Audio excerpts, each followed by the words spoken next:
Out of all the derelict places in London, none has fascinated me more than Silvertown, an isolated, former industry hub east of the River Lee in the borough of Newham.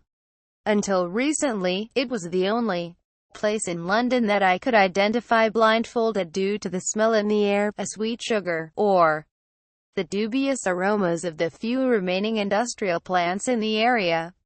When I first came across it, all that remained open were a small number of shops that had seen better days, and a little-used railway station, which eventually closed down in 2006.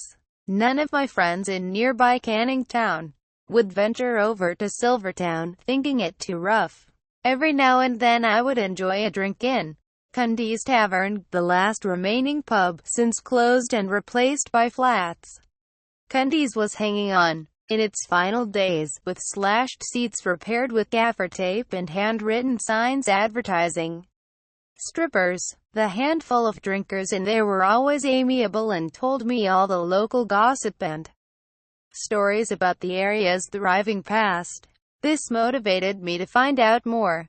A place of refuge for offensive trade establishments, Silvertown is east of the River Lee, at the point just before it meets the Thames. In the 19th century, as part of the Essex parish of West Ham, the area became a part of London in 1965. The area's businesses and homes were not regulated by the strict London planning regulations introduced in the 1844 Metropolitan Building Act. In 1857, parts of this outlying territory were damningly described as a place of refuge for offensive trade establishments turned out of town, those of oil boilers, gut spinners, varnish makers, printers, ink makers, and the like, in the now defunct weekly magazine Household Words, edited by Charles Dickens.